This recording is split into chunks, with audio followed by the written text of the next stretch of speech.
السلام علیکم ورحمۃ اللہ وبرکاتہ۔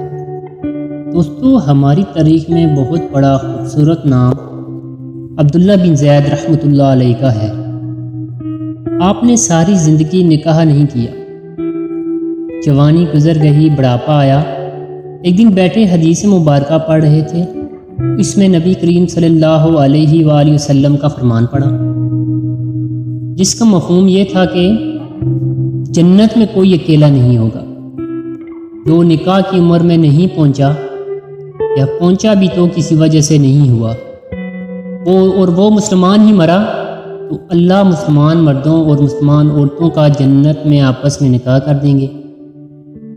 جب یہ حدیث پاک پڑھی تو دل میں خیال آیا کہ یہاں تو نکاح نہیں کیا تو جنت میں ہونا ہی ہونا ہے، تو جنت میں میری بیوی کون ہوگی؟ دعا کی کہ یا اللہ مجھے دکھا تو صحیح جنت میں میری بیوی کون ہوگی۔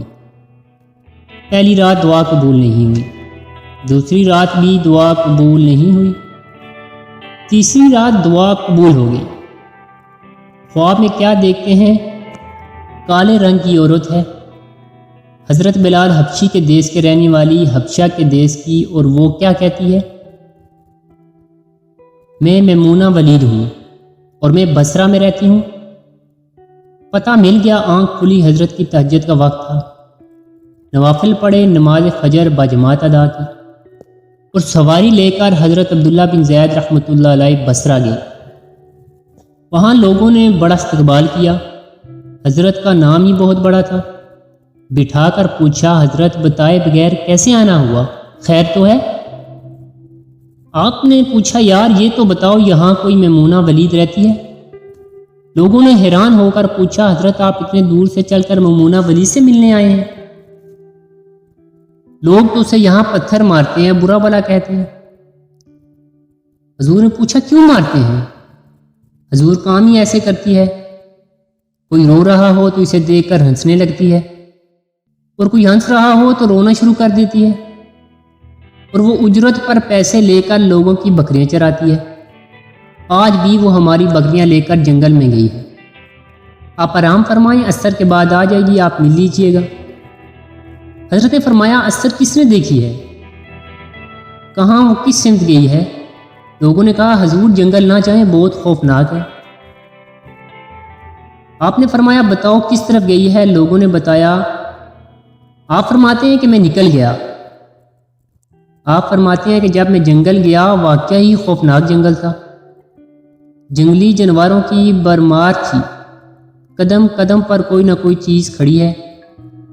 آپ فرماتے ہیں کہ قربان جاؤں اس صورت کی مردانگی پر، وہ اس جنگل میں کس طرح بکریاں چرا رہی ہے۔ شیروں نے اس کی بکریوں کو ابھی تک کھایا نہیں، اتنے درندے ہیں، سارے مل کر حملہ کر دیں تو کیا کرے گی؟ یہ اکیلی عورت کس کس کو روئے گی اور کس کس کو روکے گی؟ خیر، آپ فرماتے ہیں کہ وہ جنگل جہاں لوگوں نے مجھے بتائی تھی، میں وہاں پہنچ گیا۔ میں وہاں پہنچا تو منظر دیکھ کر میں حیران رہ گیا۔ دو حیران کر دینے والے منظر تھے۔ پہلا یہ کہ میمونہ ولید بکریاں نہیں چرا رہی تھی، بلکہ اس جنگل میں جائے نماز بچھا کر نوافل پڑھ رہی تھی، اور بکریاں چرانا تو بہانہ تھا، یہ تو بہانہ تھا کنارہ کشی کا۔ لوگ یہی سمجھتے تھے میمونہ سارا دن بکریاں چراتی ہے، لیکن میمونہ بکریاں نہیں چرا رہی تھی۔ دوسرا کیا دیکھا کہ میمونہ تو نماز پڑھ رہی ہے، پھر بکریاں کون چرا رہا ہے؟ بکریاں تو ایک جگہ سے نہیں رکتی، کہیں ادھر جاتی ہیں، کہیں ادھر جاتی ہیں۔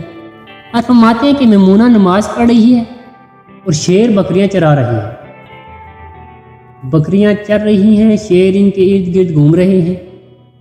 اگر کوئی بکری بھاگتی ہے، اس کی فطرت ہے شرارت کرنا، تو شیر اسے پکڑ کر واپس لے آتا ہے، لیکن کہتا کچھ نہیں۔ آپ فرماتے ہیں، میں حیران و پریشان کھڑا تھا کہ یہ کیسے ہو گیا ہے، یہ فطرت کیسے بدل گئی؟ لوگ کہتے ہیں فطرت نہیں بدلتی، یہ شیروں اور بکریوں میں یاری کیسے ہو گئی؟ آپ فرماتے ہیں کہ میں دنگ رہ گیا، میں پریشان کھڑا ہوں، مجھے نہیں پتا کہ کب میمونہ ولید نے نماز ختم کر دی، اور مجھے مخاطب کر کے کہتی ہے کہ اے عبداللہ، ملنے کا وعدہ تو جنت میں تھا، آپ یہاں آ گئے۔ آپ فرماتے ہیں میں حیران رہ گیا، اس سے پہلے تو ملاقات بھی نہیں ہوئی، تو حضرت میمونہ ولید کو میرا نام کیسے پتہ چل گیا؟ تو آپ فرماتے ہیں کہ میں نے حضرت میمونہ ولید رحمۃ اللہ علیہ سے سوال کیا، اس سے پہلے ہم ملے نہیں، ملاقات نہیں ہوئی ہماری، تو میرا نام کیسے پتہ چلا؟ آپ کو تو جواب کیا ملا؟ حضرت میمونہ ولید رحمۃ اللہ علیہ فرماتی ہیں، عبداللہ، جس اللہ نے رات کو تجھے میرے بارے میں بتایا ہے اسی اللہ نے مجھے آپ کے بارے میں بتایا ہے۔ آپ فرماتے ہیں کہ جس چیز نے مجھے سب سے زیادہ حیران کیا وہ یہ تھا کہ یہ فطرت کیسے بدلی۔ میں نے حضرت میمونہ ولید رحمۃ اللہ علیہ سے پوچھا، آپ یہ تو بتاؤ یہ شیروں کی بکریوں کے ساتھ یاری کیسے کر لی؟ یہ تو غذا ہے ان کی، اگر شیر بکریوں کے ساتھ یاری لگائیں گا تو کھائے گا کیا؟ یہ کیسا معاملہ ہو گیا ہے؟ حضرت میمونہ ولید رحمۃ اللہ علیہ فرماتی ہیں، جب سے میں نے رب سے صلح کر لی ہے اس دن شیروں نے بھی میری بکریوں کے ساتھ صلح کر لی۔ تو دوستو، آپ بھی اللہ کی بارگاہ میں جھک جائیں، اللہ والے بن جائیں۔